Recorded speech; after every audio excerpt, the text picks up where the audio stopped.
Hoki mai anō ki Native Affairs. 4 gang members were killed last year in Northland. Even the gangs admit their own violence is out of control. So they're asking for a truce of sorts. If there's a problem, take it to the sports arena. Native Affairs was invited to meet the gangs in the gym and on the sports field. 1, 2, 3, go!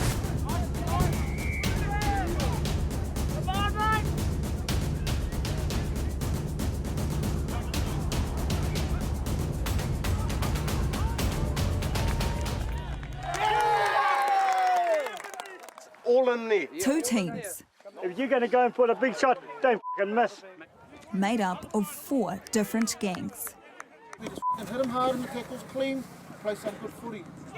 Sport matchups is how Whangarei gangs now want to settle their differences. Here in Whangarei, you've got more than 10 gangs. Is it a minefield for gang violence? No, we get along. I mean, we always look at the bigger picture. The bigger picture being our kids, our families, our communities, keeping close-knit. If something does happen, we get together, we talk about it. If we can avoid it, no violence at all. What happens on the rugby league field or rugby field stays on the field.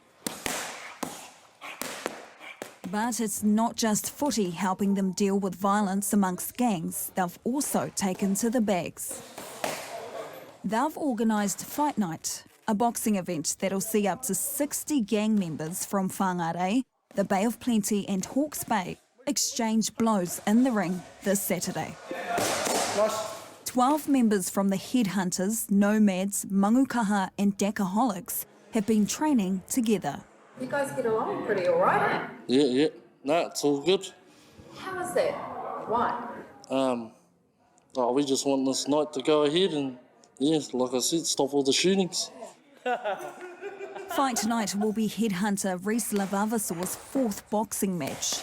He says he's not only keen to support the kaupapa, but he believes it will reduce gang violence on the streets. Yeah, I reckon it will help. Let it all out in the ring. It can be awesome. How will it help? Let the frustrations out in the ring, one-on-one. It's the best thing about it, I reckon. Yeah. Last year, there were 4 gang-related deaths in Northland. The first was Lee Rata, who died of a brutal attack in Kaitaia. 4 mongrel mob members were charged with his murder. Police have made multiple arrests this morning following the death of Lee Rata on New Year's Day. I'm glad that he's been given back to us. We can take him home now and we can close the doors. The body of tribesman Kimball Moore was discovered 6 months after he disappeared from Taipa. A fellow tribesman was charged with his murder. Tensions were pretty high, last year, starting from the top of Kairaia, Kaikoe, coming down to Whangarei, and then ending up here in Otakarei. Police have launched a homicide investigation in Northland. Witnesses heard gunshots. In October, 25-year-old headhunter Moses Mahanga was shot dead.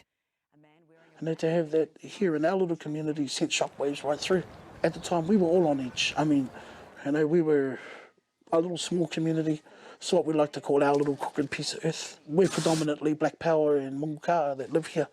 Yeah, and to have what happened down the bottom field there, not only put our members in danger, but also put our community at risk as well.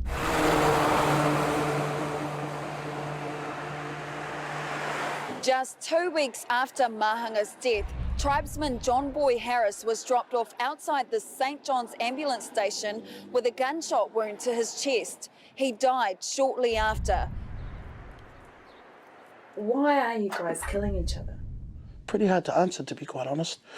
I can't say why. At the end of the day, it comes back to the individual themselves, the person that's behind maybe the trigger or the violence that's happening out there. Is it to do with drugs? A lot of it is over a lot of things, drugs, money. Sometimes it's about discrepancies between 2 different clubs, and sometimes it's a discrepancy between family members. I'd say 80% of the time it's about drugs. Unlike the recent Fight the P Fight Night in Kaitaia, Toko says this weekend's event is not about fighting drugs, but putting an end to the bloodshed caused by gangs. So I'd rather walk out of the ring with a broken nose, a black eye, and maybe some more missing teeth than I would coming home in a box and being laid down here in Otangare Marae, for my final farewell. Come shoe, Vin. Bring them shoe back. But getting support for the event has been a challenge for its organisers. All good, brother. All good, cousin. As soon as everybody hears gang, boom, shuts down. And we went through 3 venues till we actually found one, which is now going to be at the Portland Recreation Centre. Should the public be concerned for their safety? No, we've brought in our Māori wardens. Obviously we're going to have a police presence there. We've got security right across the board. So we're looking at doing this properly. It has to be controlled because we want this to continue. While it's no sweat to settle a score on the field between these clubs, making it happen off-field is the real test. If you guys can get along in the gym or on the league field, how come or why can't you get along on the streets? I'm not too sure. Yeah. Yeah, you can shoot a man, and that takes a special sort of somebody to shoot a man. And it also, takes a special sort of somebody to get in there and put the gloves on and fight, in a controlled environment. Toko Māori believes the event will make a difference. He hopes it will bring peace amongst gangs and less blood spilled on Northland soil.